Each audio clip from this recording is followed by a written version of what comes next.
Hey, math superstars. Welcome to one of the most powerful skills in all of 5th and 6th grade math, long division with two-digit divisors. I know, it sounds intense, but here's a secret. Once you learn the four-step dance, you can divide absolutely any number. We're talking big, chunky numbers that used to make people sweat. By the end of this video, you'll crush them like a pro. Let's go. Before we dive in, let's get our vocabulary straight. In any division problem, the divisor is the number you're dividing by. A two-digit divisor is any number from 10 all the way to 99. Think 12, 25, 47, or 83. The dividend is the big number being split up, and the quotient is the glorious answer you get at the end. Picture this. You're splitting $672 among 24 friends. 24 is your two-digit divisor, 672 is your dividend, and the quotient tells each friend what they get. Here's your secret weapon, the four-step long division dance. Ready? It's divide, multiply, subtract, bring down. Some kids remember it as does McDonald's sell burgers? DMSB. First, you divide. Figure out how many times your divisor fits. Then, multiply. Times the divisor by your guess. Next, subtract. Find the remainder. Finally, bring down the next digit and repeat the whole dance again. Once this rhythm is in your head, long division becomes almost automatic. Let's see it in action. Here's the trickiest part of two-digit divisors, guessing the right quotient digit. Here's the trick. Round your divisor to the nearest 10.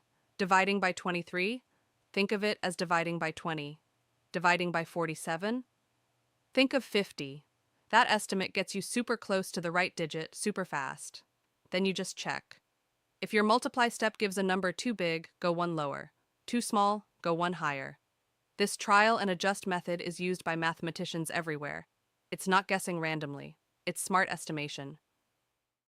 Let's start with a friendly one, 96 divided by 12.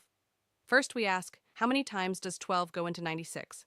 Round 12 to 10. How many 10s in 96? About 8. Let's try 8. Multiply 12 times 8. That's 96. Write 96 below. Subtract 96 minus 96 equals 0. Nothing left. So our quotient is exactly 8 with no remainder. Boom, that's a clean division.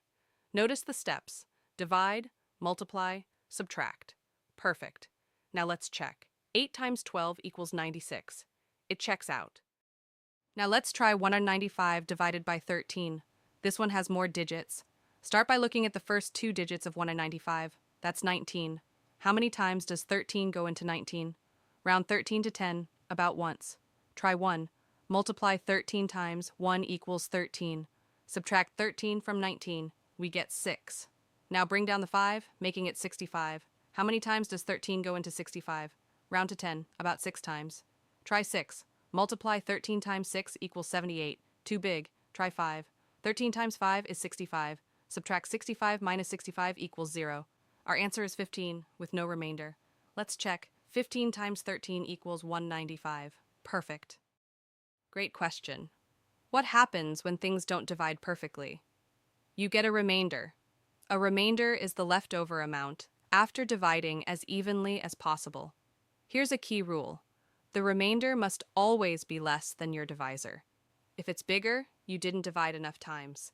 You can write the remainder as r followed by a number, like 47r5, or for more advanced work, you can write it as a fraction with the remainder over the divisor, or even as a decimal. Cool, right?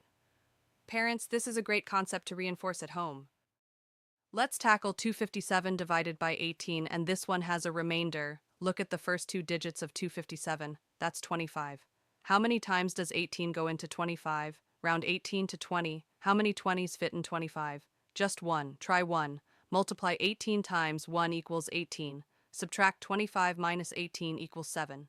Bring down the 7, making our new number 77. Now how many times does 18 go into 77? Round to 20. About 3 or 4 times.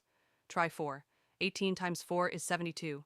Subtract 77 minus 72 equals 5. Nothing left to bring down. Our remainder is 5. So the answer is 14 remainder 5. Check. 14 times 18 equals 252, plus 5 equals 257. That's correct. Ready for a bigger challenge? Let's do 6,342 divided by 27. Start with the first two digits, 63. Round 27 to 30. How many 30s fit in 63? About 2. Try 2. Multiply 27 times 2 equals 54. Subtract 63 minus 54 equals 9. Bring down the 4, making 94. Round 27 to 30. How many 30s in 94? About 3. Try 3. 27 times 3 equals 81. Subtract 94 minus 81 equals 13. Bring down the 2, making 132. How many 30s fit in 132? About 4. Try 4. 27 times 4 equals 108. Subtract 132 minus 108 equals 24. Nothing left to bring down. Remainder is 24. Our answer is 234, remainder 24. Check. 234 times 27 equals 6,318, plus 24 equals 6,342. Nailed it! Here's a sneaky situation that trips up a lot of students. Zeros in the quotient. Sometimes when you bring down a digit, the divisor just won't fit into the new number. What do? You write a 0 in the quotient and bring down the next digit. Don't skip that 0. Leaving it out changes the entire place value of your answer. For example, if your answer should be 304 and you skip the 0, you'd write 34, and that's a completely wrong answer. 0 is a placeholder hero. Always include it. Let's see a 0 in the quotient. We're dividing 3,045 by 15. Start with 30. Round 15 to 20, about 2 times. Try 2. Multiply 15 times 2 equals 30. Subtract 30 minus 30 equals 0. Bring down the 4, making just 4. Here's the key moment. Does 15 go into 4? No. So we write a 0 in the quotient. Now bring down the 5, making 45. How many times does 15 go into 45? Round to 20, about 2 or 3. Try 3. 15 times 3 equals 45. Subtract 45 minus 45 equals 0. No remainder. The answer is 203. That 0 in the middle matters. It shows 203, not just 23. Let's make this real. Imagine your school won feedstock. 672 tickets to the state fair. The school needs to divide them equally among 24 classes. How many tickets does each class get? We need to solve 672 divided by 24. Start with 67. Round 24 to 20, about 3 times. Try 3. Multiply 24 times 3 equals 72. Too big. Try 2. 24 times 2 equals 48. Subtract 67 minus 48 equals 19. Bring down the 2, making 192. How many times does 24 go into 192? Round to 20, about 8 or 9. Try 8. 24 times 8 equals 192. Subtract 192 minus 192 equals 0. Answer is 28. Every class gets 28 tickets, fair and square. Always check your work. This is a habit that will save you on every test. Here's the golden check formula. Take your quotient, multiply it by the divisor, then add the remainder. That should equal your original dividend. If it does, you're done. You nailed it. If it doesn't match, no worries. Just go back and check each step of your long division. 9 times out of 10, there's a small subtraction mistake or an estimation that was off by 1. Checking is not just for double checkers. It's what smart math students always do. Let's talk about the top mistakes students make, because knowing them means you won't make them. Number 1.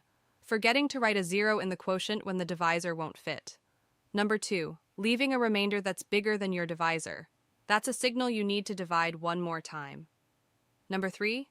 Making subtraction errors. Line up your digits carefully in columns. And number 4. Accidentally skipping a digit when bringing down. If you watch out for these 4 traps, you'll be getting perfect scores on your long division problems. Look how far you've come. You now know how to tackle long division with 2-digit divisors like a total math champion. Remember the 4-step dance: divide, multiply, subtract, bring down. Does McDonald's sell burgers? Round your divisor to make smart estimates. Never forget zeros in the quotient. And always check your answer by multiplying back. Whether you're dividing ticket money, splitting pizzas, or solving a big test problem, you've got all the tools you need.